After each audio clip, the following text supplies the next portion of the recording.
राष्ट्रीय विधि विश्वविद्यालय घंडल शिमला से विश्वविद्यालय प्रशासन द्वारा 64 दैनिक भोगी कर्मचारियों को गैर कानूनी तरीके से नौकरी से निकालने व उच्च न्यायालय हिमाचल प्रदेश के नई भर्तियों पर रोक लगाने के आदेश की अवमानना करके आउटसोर्स पर नई भर्तियों करने के खिलाफ C2 के बैनर तले कर्मचारियों ने राष्ट्रीय विधि विश्वविद्यालय घंडल शिमला परिसर के बाहर जोरदार प्रदर्शन किया।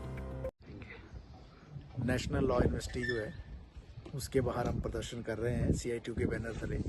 आपको मालूम है पिछले 1.5 महीने से लगभग 64 मजदूरों को नौकरी से निकाल दिया गया है, गैर कानूनी तरीके से निकाला गया है। राष्ट्रीय विधि विश्वविद्यालय है, कहाँ इनको कानून की रक्षा करनी थी और कहाँ स्वयं ही कानून को तोड़ रहे हैं।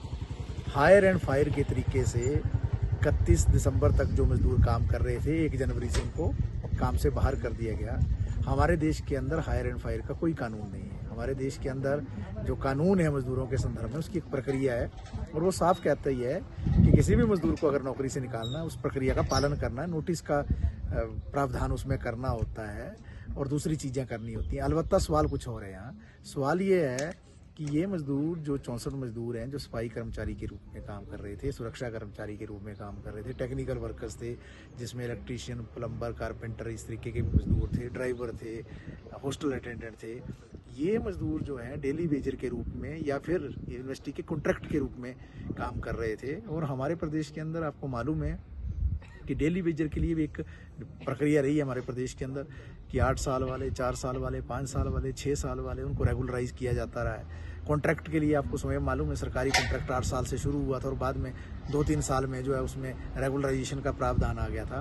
तो कहाँ इन मजदूरों को जो है रेगुलर करना था, कहाँ इन मजदूरों की नौकरी की सुरक्षा करनी थी। लेकिन हुआ क्या, इनको नौकरी से बाहर कर दिया गया जो पूरी तरह से गैर कानूनी है।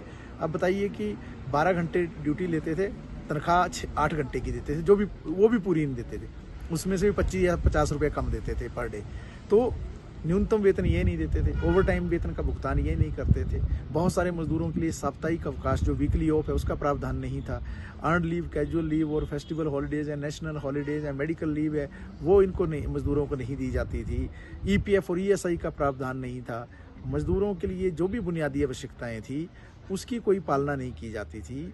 तो ये बेहद एक दुर्भाग्यपूर्ण स्थिति है जहाँ जो देश का कानून था उसकी रक्षा करने के लिए विश्वविद्यालय बनाया गया। यहाँ से जो लोग निकलेंगे वो कानून की व्याख्या करेंगे, कानून की रक्षा करेंगे, कानून को मजबूत करेंगे। लेकिन यहाँ का एडमिनिस्ट्रेशन खुद ही गैर कानूनी काम पर उतराया। अब इस मसले को लेकर माननीय उच्च न्यायालय में भी ये मसला पहुंचा। माननीय उच्च न्यायालय ने जो है 27 तारीख को जो यहाँ भर्तियाँ हो रही थी उन भर्तियों पर जो स्टे लगा दिया, लेकिन उस स्टे को भी धत्ता बता दिया इन्होंने, कॉन्टेम्प्ट कर दिया उसका। उस स्टे को परे करते हुए इन्होंने आउटसोर्स के नाम पर जो है यहाँ भर्तियाँ शुरू कर दी, मजदूरों को रख दिया जो कि गैर कानूनी है। माननीय हाई कोर्ट के जो चीफ जस्टिस हैं वही यहाँ के चांसलर हैं, उन्हीं का कोर्ट जो है स्टे दे रहा है नई भर्ती पर, और उस भर्ती पर जो स्टे है उसको जो है ना मानते हुए ये लोग जो है। शिमला से कैमरामैन युगमार्ग TV।